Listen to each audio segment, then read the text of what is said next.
If you enjoy truthful and heartfelt conversations to inspire you to become a better version of yourself, empowering stories will help you. Hello, Jane. Good morning. How are you doing? Good morning, Anna. Lovely to see you. It's fantastic to have you here. And for the audience, I'm going to introduce you to Jane Piper. And I'm going to read a tiny little short bio that would give you an idea of what she's doing, but she's going to explain it, okay? Because there's a lot of stuff in this bio. Jane is an organizational psychologist, and she's going to explain what that is for all of us. She grew up in New Zealand. However, she's been living abroad for many years, which gives her a big knowledge of what people are when it comes to working in companies and to interact here in life. So that gives her this blending of the Kiwi creativity from New Zealand, and because she's been living in Switzerland for over 10 years, well, that gives you see that being very precise. Yeah? And she's been helping people and consulting and coaching in the business world and about culture as well, because she knows a lot by traveling. So guys, travel. Thank you very much. Jane, please tell us something more about yourself, and please explain what this organizational psychologist is all about. Yes, I mean, it is an interesting term because most people, when you say psychologist, they think, oh, you're somebody that has a therapy session with somebody one-on-one, like a psychologist, psychotherapist. An organizational psychologist works with businesses and people, so tries to get the best out of the business and tries to get the best out of the people and how people work best in companies. Because companies are big institutions, organizations in themselves. They have their own cultures, they have their own ways of working, the people are all in different groups. So how do we make those people feel happy and well while they're working, because they perform better when they're more productive? And how does the business enable that and get the results that they want for their business? Usually what they're looking for is the productivity from the people to be able to deliver the products and services they want. Wow. Yeah. Going to work happy. Yeah, exactly. Yeah, which is in many cases, and I've experienced myself with, is not the case. So yes, it's a very important area. Most of the time in my career, I worked in human resources, if people can think about that. But examples of what I do now is, for an example, if I just talk about a consulting assignment I'm doing, there is a company, and at the moment, everybody, I'm sure many people relate to, are feeling very fatigued with so many Zoom calls. And so I'm there helping them, virtually, of course, to go through and review their meetings, how they're organized, how many they're having, do they really need to be there? But the biggest challenge is really changing the culture, that if they're in a meeting where it's a waste of their time, that they don't feel rude leaving. And it's this change of culture. I mean, some of the other stuff, of course, is important. I'm sure everybody knows it's set a good agenda, all these sorts of rules. But how do people actually feel like, oh, I can leave this meeting, I won't get a bad reputation. It's more important to get some work done and, than to spend my time sitting politely in a meeting. Wow. So I wonder, if you're saying that this is the culture of the company, it's going to come from the top down, is it? It comes from the top down and bottom up. So culture is made by the people as well as coming from the top down. But definitely the leadership has a strong influence on it. And if the company, the leaders don't believe in that, it's very hard for it to be driven completely bottom up. So there needs to definitely be a strong connect between leadership and followship. And if there's a disconnect between those two, people don't believe their leaders, they don't trust their leaders, then they won't have followers, and vice versa. If the leaders don't understand what the people are thinking, and aren't able to communicate it, and the people are all going off in their own different directions, then that doesn't work either. So there needs to be this connect between leadership and followership. Yeah. For all of them to be on the same boat. Because... Exactly. Yeah. And all the boat all steering in the same direction, everybody rowing the same way. The companies that you work with are normally big, medium, small, all sizes, 2 people. They're usually larger. One of the reasons for that is that I work mostly with international companies from my base here in Switzerland. So in Switzerland, the market is, there's smaller companies, and but typically they would be then using their local language. So it's typically the larger international companies here or overseas, now that we've moved to much more virtual, that I'm working with, where English is their common language. And these challenges are in all sizes of companies, but obviously if there's 2 of you, you don't need somebody to help you. Hopefully you don't need somebody to help you facilitate talking together, if you know what I mean. I hope. Don't know, maybe I should ask you that question, Anna. How do you find with 2 people in your company, do you need somebody to facilitate you talking? Yeah, that wasn't very clever of me, but anyway, I just meant big or small and whatever it was. And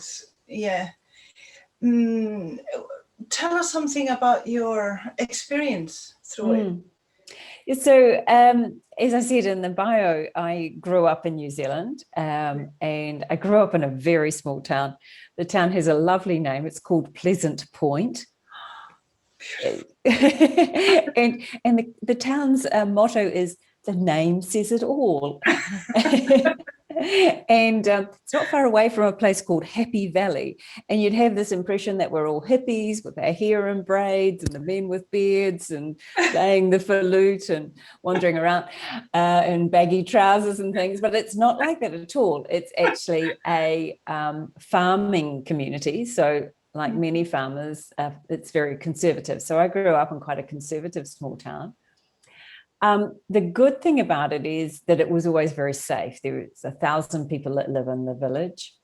You knew most of the people, and there was none of this issue that you have in larger cities where you're worried about if your children are going to some sports events or something. You know, the sports were 5 minutes walk away from me. The community hall where Girl Scouts was 5 minutes away from me. I learned music. It was so easy to get around in comparison to, I feel, children these days growing up in larger cities where they need to be driven from here to here and are so busy with their activities. Our activities just fitted in naturally to our lives. And then from there, I left and went to university and studied at university. And then I started working in roles. I studied psychology at university. And went working into business, and traveled overseas to firstly the States and worked there for a year. And then after working in the States for a year, worked 2 years in Norway, which I have to say was a really, really lovely experience working in Norway, a fantastic country. And even in those days, they had such fantastic ideas about work-life balance. So we're going back, you know, this was a long time ago, 1994 and 1995, so over 20 years ago, 25 years ago I was there. And it was a great society to live in, a great culture where I worked, a lot of interest in work-life balance even in those days. Then we came back to New Zealand. I worked there in a number of corporate roles and worked my way up quite quickly in corporate roles. I was managing by the age of like 28 or something, major restructurings in companies. And that had been a bit the way my career formed my path. My first job had been in industrial relations, so with the trade unions and the employers. And while I'd been relatively junior, I'd moved quite quickly to be negotiating between trade unions. So when I got HR roles, they often hired me because I had this understanding of trade unions and I was tough and could do this sort of work, if you know what I mean. But unfortunately, when I got the next role, it was always another tough role where you had to play being this tough HR manager. And, you know, I was dealing with unions, like the engineers union, very male-dominated workplaces, very male-dominated unions, the pilots and things. So, you know, it was tough work, and I dealt with some very large-scale redundancies for one of the companies I worked for. That we laid off over half the workforce, over 800 people, and you know, so it was a good experience, but also formed my business career as being a very tough person. Yeah. We shifted to Switzerland originally for 2 years because my husband got a job here. And what happened then, it was quite surprising. As I say, in New Zealand, my career had moved quite fast, quite quickly. But here in Switzerland, I got here and I couldn't find a job for a year. I applied and I applied and I applied. I mean, any of my jobs in New Zealand, like if I applied for a job, I pretty much got an interview, if you know what I mean. And then I was the one deciding whether I wanted the job or not.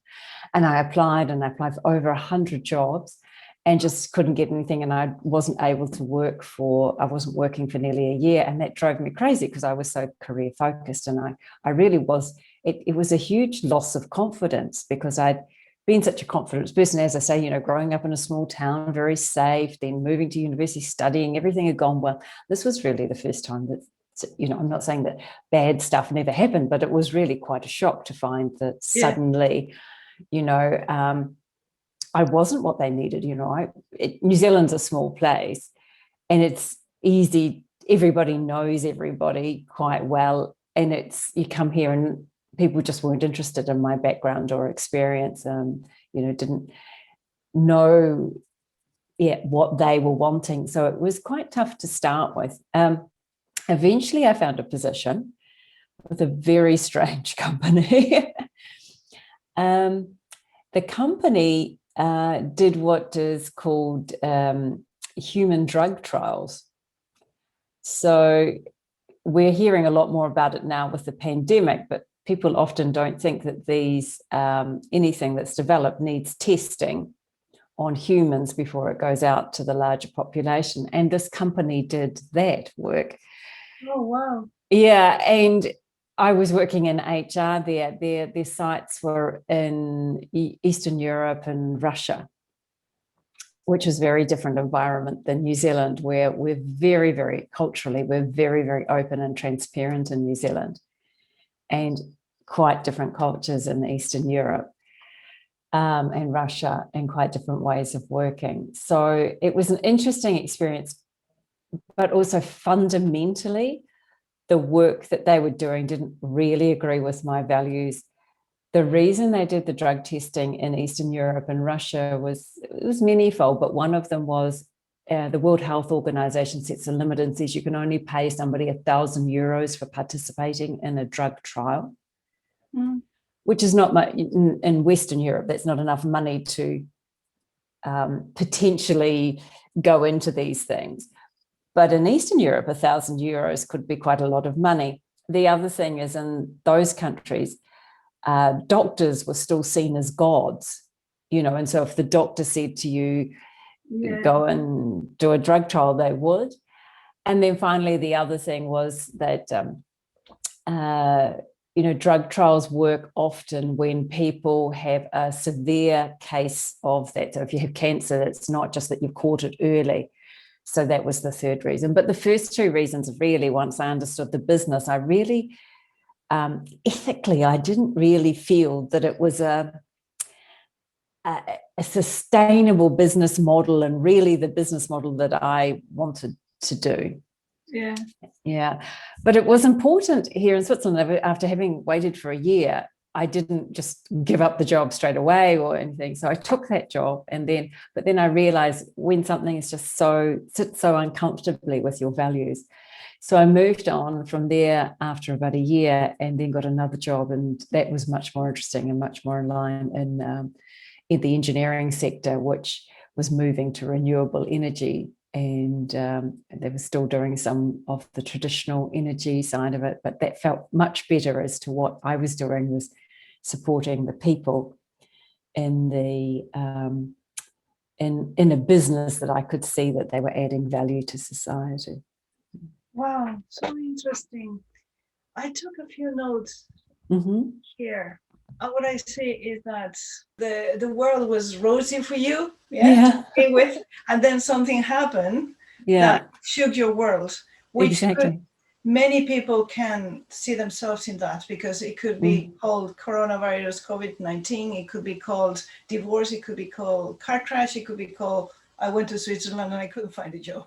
That's an experience that we can all relate to.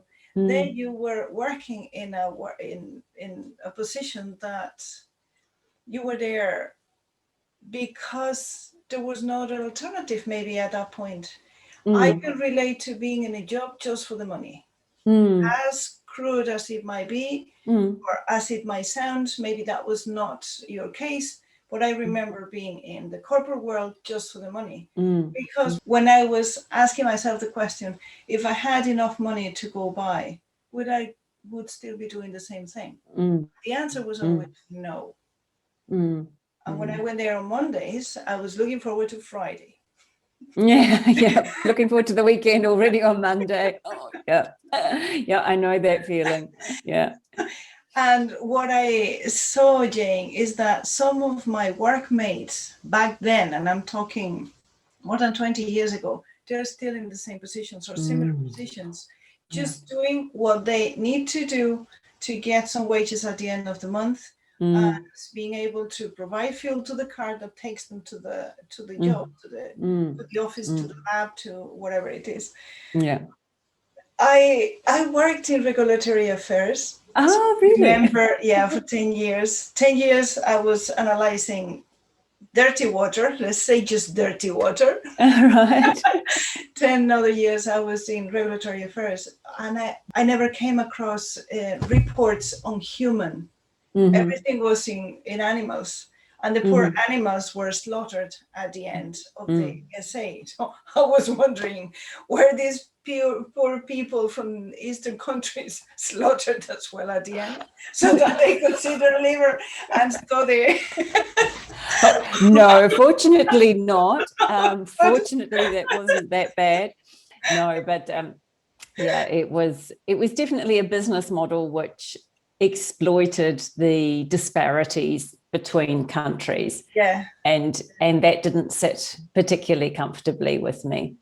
But it didn't go that far. But I mean, the other thing is running a business like that in somewhere like Western Europe or the USA, the insurance costs become very high. Whereas in those countries, a person who maybe did have something that went wrong on a drug trial, they got $1,000. I mean, can you imagine that? Something terrible would happen in this drug trial, unexpected, and the most payout you could get is $1,000.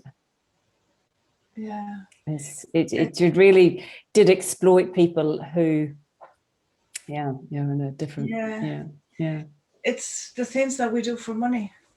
Exactly. As humans, when we're pushed to feed our families or whatever it is. And you can't blame people for doing that, they would make that choice. But I did feel that the business that was making that possible, somehow it didn't sit comfortably for me. And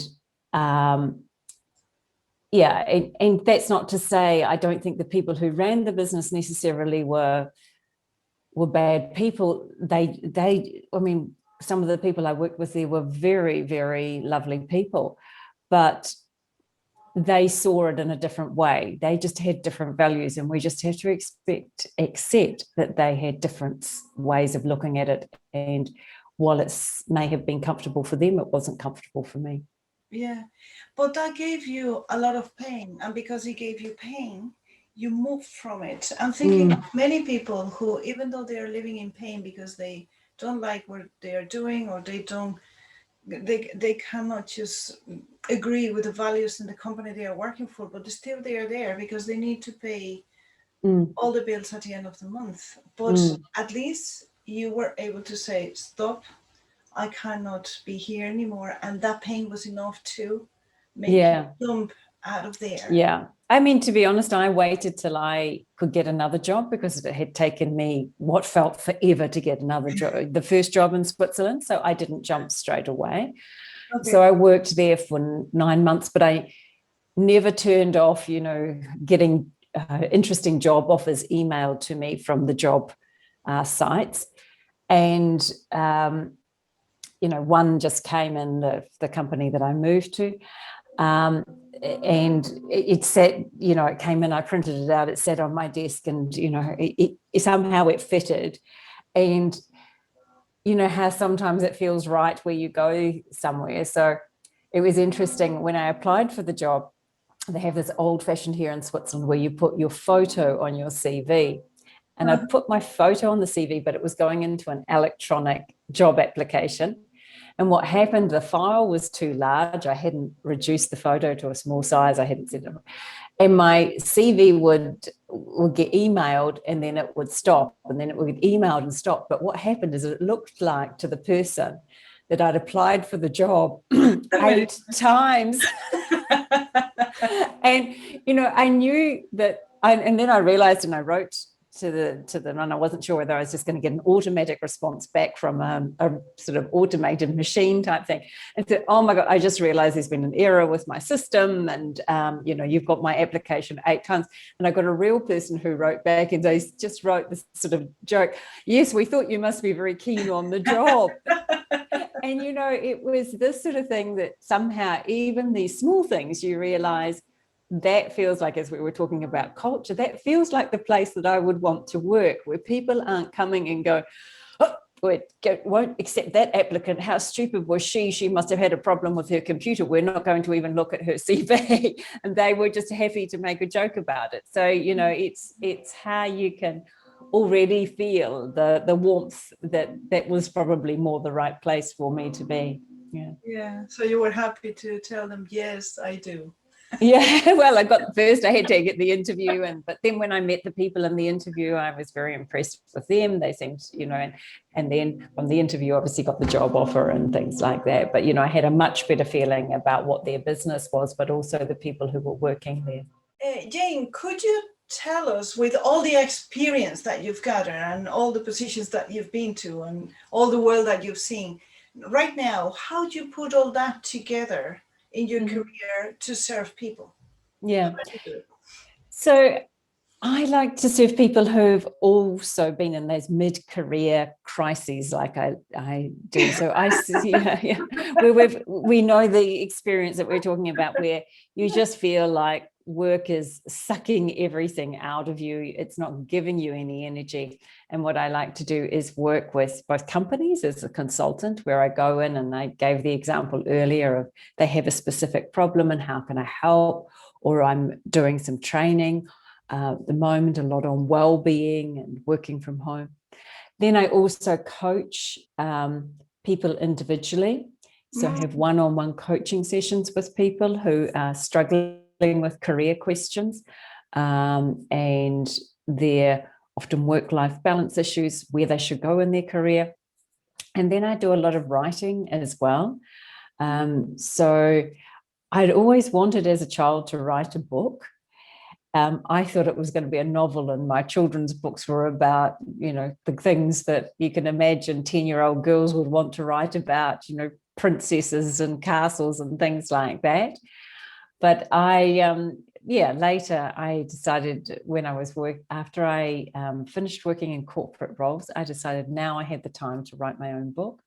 So I wrote a book called, I'll show you here, Focus in the Age of Distraction, which is it talks about that mid-career crisis from the angle that we just got so attached to our devices that we've ended up working all the time, 24/7. So responding to work, and then it was basically ignoring our well-being and not looking after ourselves. So we didn't have enough energy we sort of dragging ourselves to work, but then the day was getting even longer as we were answering calls. I found myself in that way, working in international companies, working all hours, traveling a lot. a lot has changed with the pandemic, but still there is a strong feeling of people who are working at home that they have to work very long hours. And this is really what I want to see people change, is help them find work that brings them happiness and fulfillment, but not that it takes over their entire life, so that they've also got time for other things in their life, family, friends, sport, getting out in the nature, thinking about their mental well-being. To me, I think it's an interesting thing that as we get wealthier financially, we actually get poorer on the time we have available. Yes. So if you think about, go back to the 18th century or you go back in those times, wealthy people wandered around doing not very much. I mean, it's my impression from watching Bridgerton and things like that, but you know what I mean? The aristocracy didn't do very much. They had people that worked for them. Yeah. Now it seems like we work to be wealthy. We have a much better standard of living than our grandparents and the generations before them, but we have less time. We have so much less time. So we may be wealthy, but we're so time poor. And it's about getting that balance between investing time in your career, but not at the expense of other things. I so agree with everything, sister. I tick all the boxes as well. I did so well. Yeah. I also went through the midlife crisis, left my career as a chemist. Yeah. Then, I turned my life around. I love writing as well. I so understand it. Yeah. And what's the magical formula for you? Because we can also get sucked into writing, posting, videotaping. Social media it's a necessary evil if you're an entrepreneur in some ways. I mean, evil is perhaps a strong word, but we have to do it because otherwise we'd have no visibility. But on the other times, you can so easily lose time. So what I do is I very much time block. And so I like to use a short formula, which is DAFT, when somebody's crazy daft. So DAFT. And DAFT stands for get rid of all your digital distractions. So I usually try and turn the phone off with all its pings and notifications for about an hour or so. So I've got a block of time to work on that. So getting rid of all those distractions. And then the other one, avoiding multitasking, is the A. Because it's so easy, even though the phone's not on and you're doing, but to jump from one thing to the other. The next one, F, is find your focus, because focusing in on something which you really need to get done. So on a bigger task. So for example, if I've got an article to write this week, I have to say, this is what needs to be done. This is my focus for this week. And, having my list of 2 or 3 priorities of what needs to be done this week and really focusing on it, because otherwise it's easy to get to the end of the week and not know what it is that you're really working on. And then T is for time blocking, setting a time aside. So get rid of all the distractions, stop multitasking, find a really important task that you need to do, set aside an hour to do it. You can put the timer on your phone for an hour and just sit there and work on that. And when you get to the end of the hour, what happens is you'll look and you'll go, wow, I've written a good page of this article, and you get this boost of motivation. And then magically all the hormones start running. Yay, I've done it. It's a good dopamine hit, and you want to do it again. Yeah. Awesome. So it's basically focus, but take a break in between and repeat. But then also there are times in my day where it isn't as structured as that. So I try and set 2 blocks in the day where I can do that, so I can achieve on these. But other times, you have to pay the bills, for example. I had to do the monthly bills. I mean, focus, you just have to do it. You need still to do it, because otherwise people wouldn't get paid. I'd have all these bad debts against me. So there are things which you have to get done, which, you know, I don't set aside times. I don't focus. They're just there. But it's good, you know, if I've got this time with you today, I've got 15 minutes. Those are the sorts of things I can do in those times there, that they don't require so much concentration. So I use that for, as I say, to block out some times through my week to try and achieve the things I want to get done. But it's not something, you don't need to do it. You don't need, if you had all 10 hours of your day scheduled like that, I mean, that would just be too much as well. So this is the Kiwi and the Swiss coming. You don't want to get too much in it. You need this balance. A little bit of balance, and in between you can set the washing machine, or yeah. or go buy some bananas. Yeah. I was going to ask you, what about your mental health? Do you do meditation, yoga, something that brings the wavelengths down? Yes. So for me, yoga is very important. To be honest, I've tried meditating many times and I struggle with sitting still doing nothing. I'm one of those people, and I've really, really tried to do it, but it somehow, I find yoga, however, a lot more meditative.